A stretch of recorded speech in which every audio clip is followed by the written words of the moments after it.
Hi everyone, అందరు ఎలా ఉన్నారు? నేనైతే బాగున్నాను. ఈరోజైతే మేము ఫిష్ కర్రీ చేస్తున్నాము.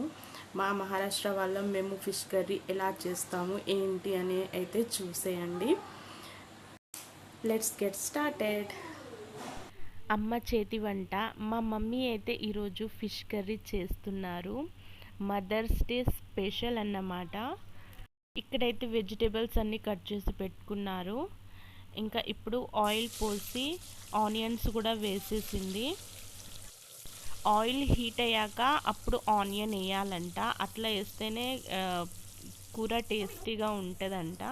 నేనైతే ఫిష్ కర్రీ ఎప్పుడు చేయలేదు. ఫస్ట్ టైం మా మమ్మీ చేస్తుంటే చూస్తున్నాను. నేర్చుకుంటున్నాను. మా అమ్మమ్మ మా మమ్మీకి నేర్పించింది, మా మమ్మీ నాకు నేర్పిస్తుంది. ఆనియన్స్ వేసాక ఇక్కడైతే మా మమ్మీ ఆల్ మసాలాస్ వేస్తుంది. లవంగాలు, బిర్యానీ ఆకు, ఇంకా అన్ని మసాలాస్ వేస్తుంది. మసాలాలు అన్నీ వేసాక ఇంకా బాగా ఫ్రై చేయాలి అంట. మసాలా ఇంకా పులుసు, చింతపండు పులుసు కాంబినేషన్ అద్దిరిపోతుందంట. నేను చిన్నప్పటి నుంచి మా మమ్మీ చేతి ఫిష్ కర్రీ తింటున్నాను. సూపర్గా చేస్తుంది, అమృతంలాగా ఉంటుంది. ఇంకా అమ్మ చేతి వంట అంటే ఎవరికైనా అమృతంతో సమానమే కదా. ఇంకా ఇప్పుడైతే మా మమ్మీ గార్లిక్ జింజర్ పేస్ట్ అయితే వేసింది. ఇంకా వేసి గార్లిక్ జింజర్ పేస్ట్ వేసాక కొంచెం ఎక్కువసేపు ఫ్రై చేయాలి. పచ్చివాసన పోయే అంతసేపు బాగా ఫ్రై చేయాలి. అప్పుడే కర్రీ టేస్ట్ ఉంటుంది. ఇంకా ఇప్పుడైతే సాల్ట్ ఇంకా పసుపు కూడా వేసి బాగా కలుపుకోవాలి. మా మమ్మీ ఏం వేసినా బాగా ఫ్రై చేస్తుంది. ఎందుకంటే అన్నీ ఆయిల్లో మిక్స్ అయితేనే బాగా టేస్ట్ ఉంటుంది. చాలా ఓర్పు సహనంతో మా మమ్మీ చేస్తుంది ఇక్కడ. నేనైతే వంట స్టార్ట్ చేస్తే ఎప్పుడు వంట కంప్లీట్ చేయాలి అనేసి ఫాస్ట్గా చేసేస్తాను. ఇంత ఓర్పు సహనం అయితే నాకు ఉండదు, టు బీ హానెస్ట్ చెప్తున్నా. ఇంకా మా మమ్మీ అయితే సాల్ట్ పసుపు వేసేసి బాగా ఫ్రై చేసేసింది. ఇక్కడైతే బాగా ఫ్రై అయిపోయింది. మూత పెట్టి కొంచెం సేపు ఫ్రై చేసి అలా వదిలేసింది. ఇంకా అన్నీ ఆయిల్లో కలిసిపోయి బాగా ఫ్రై చేశాక ఇప్పుడైతే టమాటోస్ వేసింది. టమాటోస్ వేసి కూడా బాగా మిక్స్ చేస్తుంది. ఇంకా చింతపండు వాటర్ కూడా పోసేసి బాగా మరగనివ్వాలి. ఒక 5 to 10 minutes అయితే మూత పెట్టి అలాగే వదిలేసేయాలి. ఫిష్ నీసు వాసన రాకుండా టమాటోస్ ఇంకా మంచిగా చింతపండు వాటర్ కూడా మా మమ్మీ పోసేసింది. పులుపు ఇంకా మసాలాస్ రెండు కాంబినేషన్ అయితే సూపర్గా ఉంటుంది. ఇంకా మా మమ్మీ ఇప్పుడు కారం వేసింది.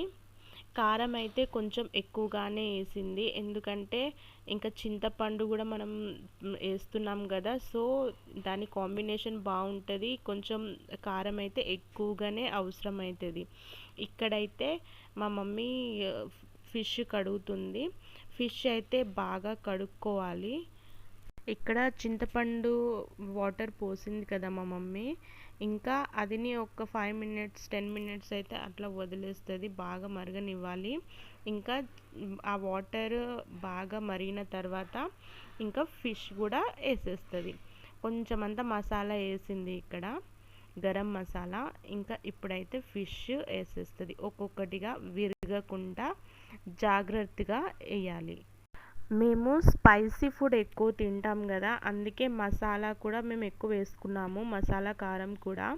మీరు ఎంత తింటారో అది దానికి తగ్గట్టు మీరు ఎక్కువ తక్కువగా వేసుకోండి. పులుసులో ఫిష్ వేసాం కదా, ఇంకా కొంచెం బాగా కలుపుకొని ఇంకా తర్వాత గరిటె మనం పెట్టకూడదు.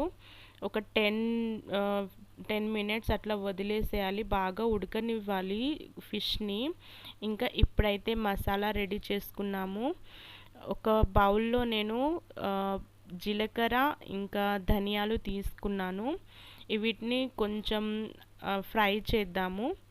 మాడనివ్వద్దు, కొంచెం ఫ్రై చేసేసి ఇంకా మిక్సీలో పట్టుకోవాలి. అంటే అది ఫ్రై చేశాక చల్లపడ్డాక పట్టుకోవాలి. ఇంకా మసాలా అయితే నేను రెడీ చేశాను.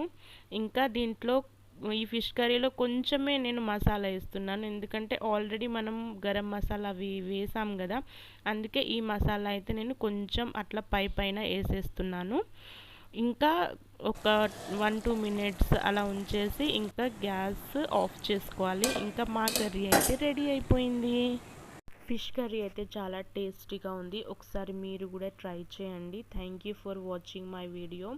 Please like and subscribe to my channel. Thank you very much.